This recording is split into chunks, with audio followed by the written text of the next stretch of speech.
warahmatullahi wabarakatuh. Waalaikumsalam warahmatullahi wabarakatuh. Selamat pagi anak-anak. Pagi. Bagaimana kabarnya hari ini? Baik.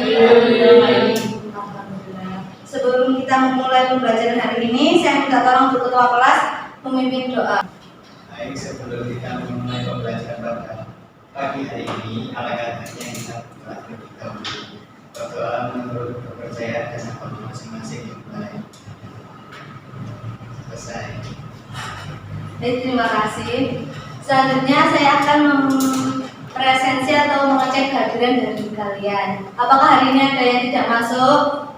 Masuk semua, Bu. Alhamdulillah. Sebelum memasuki pembelajaran hari ini, saya minta tolong untuk anak-anak bisa mengecek di bagian samping, bawah, apakah ada sampah. Kalau ada, minta tolong untuk dibuang ke tempat sampah.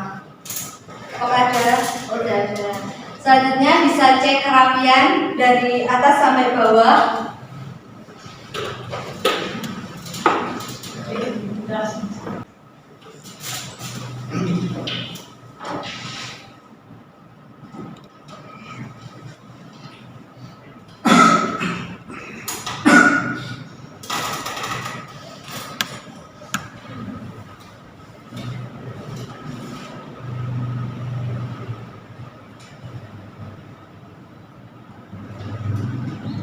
Hari ini kita akan melanjutkan materi pertemuan minggu lalu. Nah, apakah ada yang ingat dengan materi minggu lalu apa?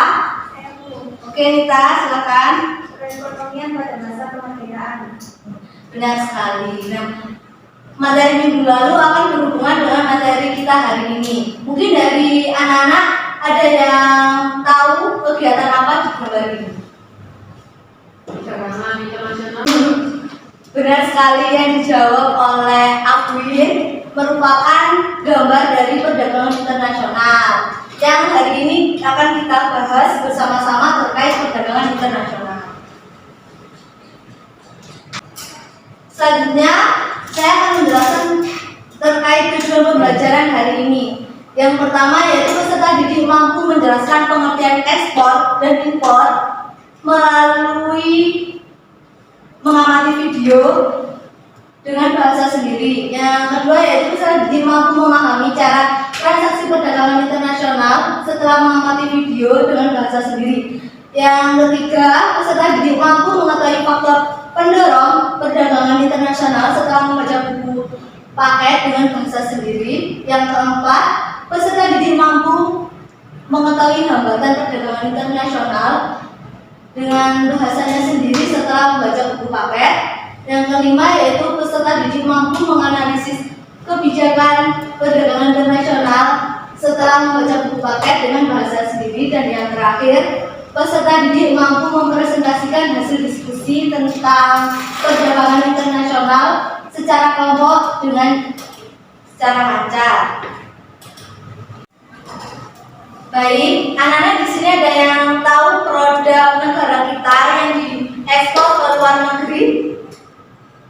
Saya Bu. Ya, Lala. Produk apa? Kerajinan tangan Bu. Benar sekali, Lala. Beri aplaus dulu kepada Lala. Selanjutnya kita akan masuk materi pada hari ini. Sebelumnya Ibu bertanya apakah ada yang tahu perdagangan internasional itu apa? Silakan Vicky. Jadi perdagangan internasional itu merupakan sebuah aktivitas jual beli ekspor impor yang dilakukan oleh dua negara lebih atas kesepakatan yang sudah dijamin bersama. Benar sekali. Beri aplaus pada Vicky. Internasional tadi pengertiannya sudah dijelaskan oleh Vicky.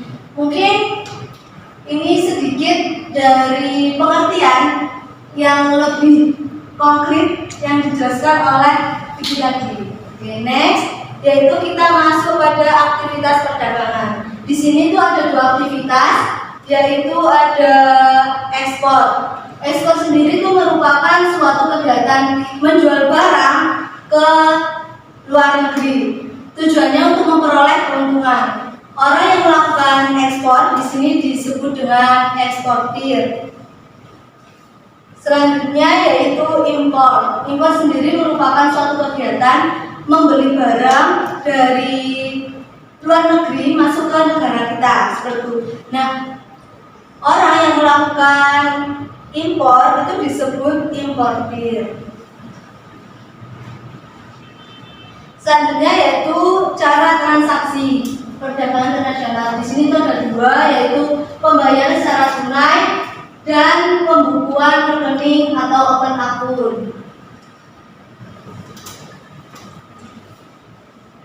Selanjutnya yaitu ada faktor pendorong. Faktor pendorong di sini ada 4, yaitu 1 faktor sumber daya alam, yang kedua penghemat biaya produksi, yang ketiga memenuhi kebutuhan nasional, yang terakhir yaitu perbedaan penguasaan teknologi. Nah, di sini mengapa faktor sumber daya alam menjadi faktor pendorong? Dikarenakan sumber daya alam kita kan lebih dan banyak gitu. Nah, maka dari itu menjadi salah satu faktor pendorong adanya perdagangan internasional yang mana nantinya akan dijual ke negara tetangga.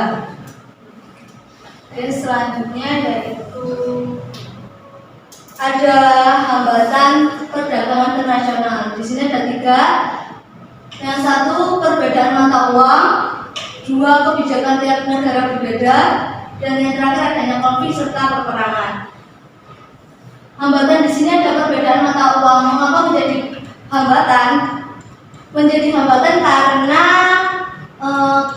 negara kita kan menggunakan mata uang rupiah, sedangkan di luar itu menggunakan ada yang dolar, ada yang ringgit dan lain-lain. Jadi itu menjadi hambatan kita untuk tukar terlebih dahulu ke bank seperti itu. Untuk yang kedua yaitu kebijakan dan negara berbeda. Nah, dari sini kita kan kalau mau mengekspor barang kita harus menaati kebijakan dari negara tersebut. Jadi kita tidak serta-merta langsung melakukan ekspor maupun impor seperti itu. Terakhir yaitu adanya konflik serta peperangan. Selanjutnya yaitu kebijakan perdagangan internasional. Di sini yaitu ada tarif. Tarif merupakan pajak yang dikenakan atas barang-barang yang melewati batas suatu negara. Jadi negara kita itu melakukan ekspor itu ada batas negaranya. Jadi kita tidak bisa melakukan ekspor itu di luar batas negara tersebut. Seperti itu. Yang kedua yaitu kuota impor. Kuota impor ini ada pembatasan jumlah barang. Jadi pemerintah memberikan kita batasan untuk melakukan impor barang. Itu yang selanjutnya yaitu larangan ekspor dan impor.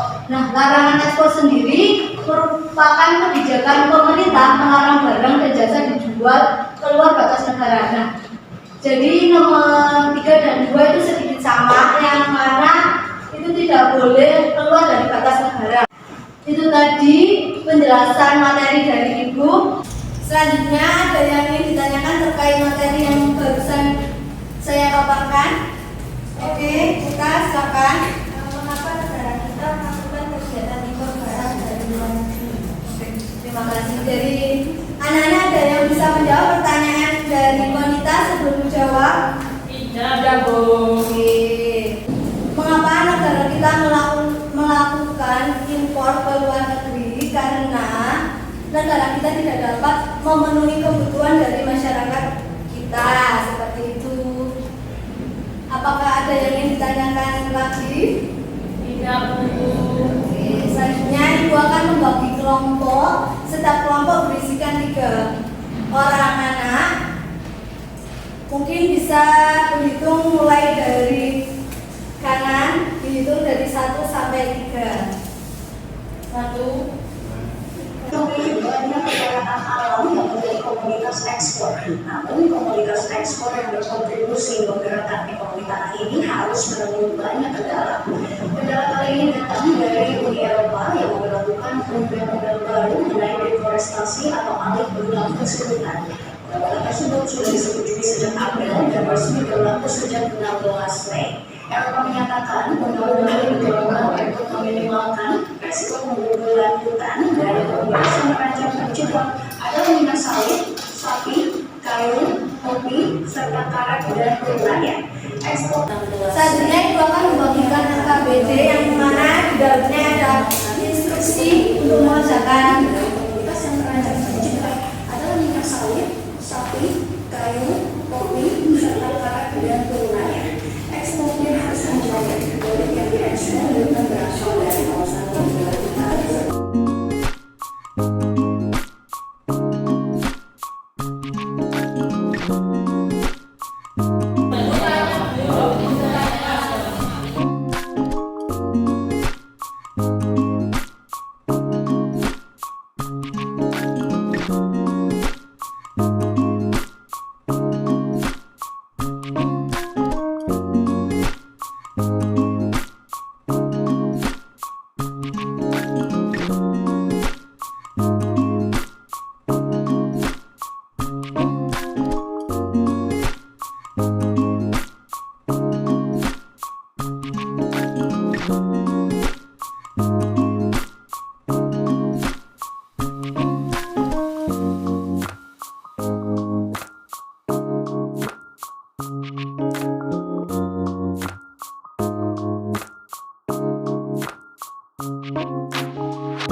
Baik, waktunya sudah habis. Untuk anak-anak bisa kembali ke tempat duduknya seperti semula.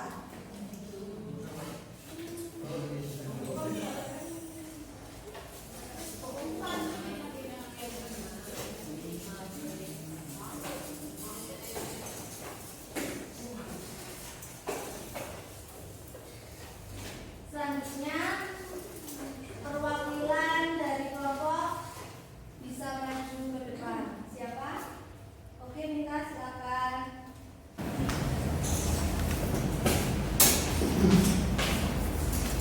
Assalamualaikum warahmatullahi wabarakatuh. Waalaikumsalam warahmatullahi wabarakatuh. Saya dari perwakilan dari kelompok 3 akan membahas terkait dengan diskusi tadi, di mana kegiatan impor yang dilakukan oleh Indonesia ini adalah mengimpor beras ke negara Thailand, Vietnam, dan India. Adanya impor beras pada 3 negara tersebut mengakibatkan adanya perdagangan antar negara, di mana perdagangan tersebut dilakukan oleh masyarakat di suatu negara dengan masyarakat negara lain atas dasar kesepakatan bersama. Kemudian Indonesia juga mengekspor kopi kepada negara Brasil, Thailand, Vietnam. Adanya ekspor kopi pada beberapa negara tersebut mengakibatkan adanya perdagangan antar negara, di mana perdagangan tersebut dilakukan oleh masyarakat di suatu negara dengan masyarakat negara lain atas dasar kesepakatan bersama. Baik, terima kasih pada Nita.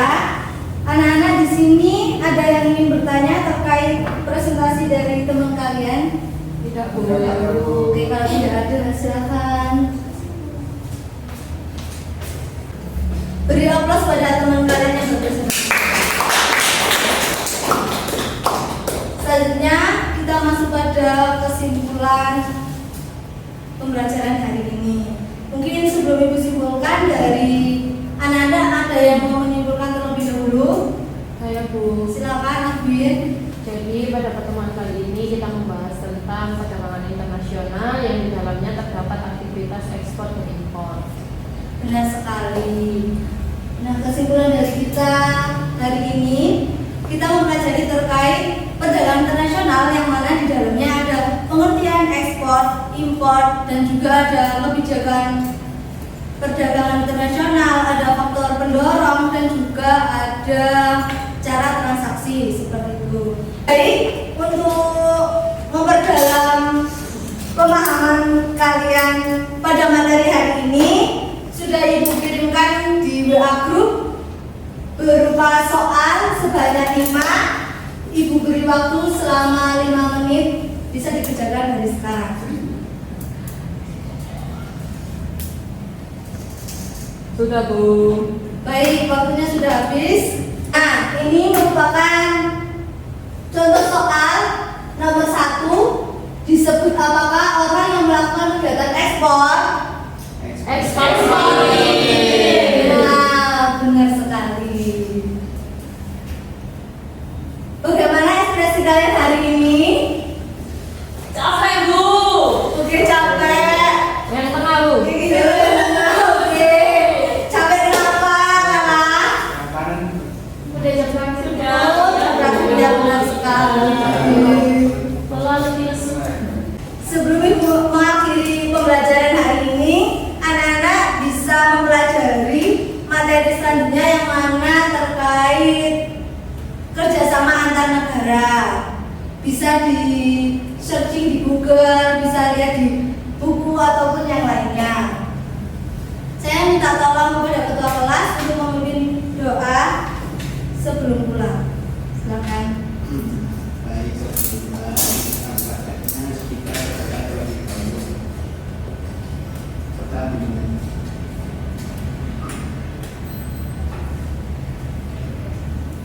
Oke, terima kasih. Saya akhiri. Wassalamualaikum warahmatullahi wabarakatuh. Waalaikumsalam.